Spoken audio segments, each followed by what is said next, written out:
La science a un pouvoir de transformation et l'Afrique a besoin, je pense que ça va être difficile, l'Afrique a besoin de science si on veut que notre continent soit un continent émergent.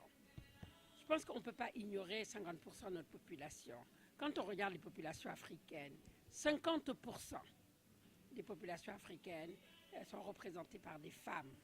Et il faut absolument qu'on puisse les impliquer dans les sciences pour pouvoir prétendre à l'émergence de notre continent. Mais parce que je pense que c'est important, personne ne développera notre pays à notre place.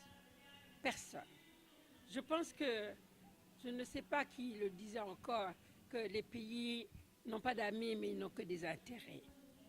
Aujourd'hui, si nous avons une très belle croissance, tirée peut-être par des infrastructures, tirée par des investissements qui sont des investissements directs étrangers, et que toute la plus-value est rapatriée vers d'autres pays, quel est l'impact sur notre pays? C'est ça qu'on appelle une économie extravertie. Si nous voulons être inclusifs, si nous voulons absolument développer notre pays, il faut que ce soit fait par nous-mêmes, pour nous-mêmes. Et c'était ça un peu l'appel. Il faut que les jeunes comprennent que personne ne pourra développer notre pays à notre place. Je pense l'avoir dit tout à l'heure. Moi, je ne fais pas la différence entre les filles et les garçons. Hein? Je pense qu'on a besoin de toutes les forces vives. Nous encourageons tout le monde à embrasser une carrière scientifique. Tout à l'heure, j'ai illustré en donnant des exemples concrets de comment on peut régler un certain nombre de problèmes en utilisant le pouvoir de la science. Et c'est un appel qui s'adresse aussi bien aux garçons qu'aux jeunes filles. Elles ont plus de contraintes et il faut les encourager. Mais je pense que c'est un appel qui doit être lancé à tout le monde. Ce n'est pas ce que vous appelez promotion. Je pense que, ça aussi je l'ai dit, quand on regarde physiologiquement une fille et un garçon, il n'y a pas de différence physiologiquement. Ce qui est différent, c'est le mode de vie. C'est peut-être les contraintes. Nous avons beaucoup plus de contraintes que les hommes pour pouvoir nous hisser. Mais je pense que, très sincèrement, nous pouvons y arriver. Les contraintes, elles sont là. Je pense qu'on se bat pour les lever les unes après les autres. Mais je pense que, très sincèrement, nous y arriverons. C'est ma conviction profonde. Je pense que c'est une erreur.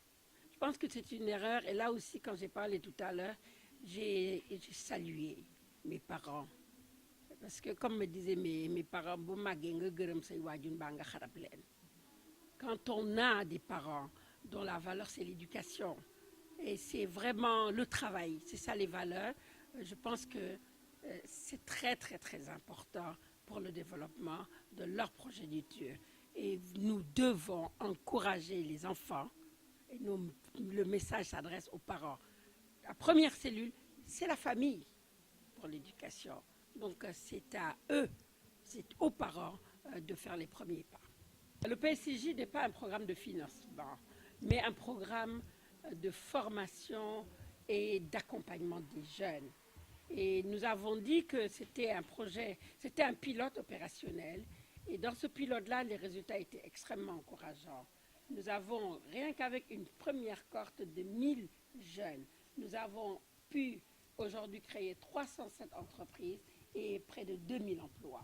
Et donc, je pense que ces résultats sont très encourageants. C'est juste une façon de dire aux jeunes que, à travers l'auto-emploi, à travers l'entrepreneuriat, l'insertion est possible, la participation à l'économie du pays est possible et que nous les encourageons fortement à y aller.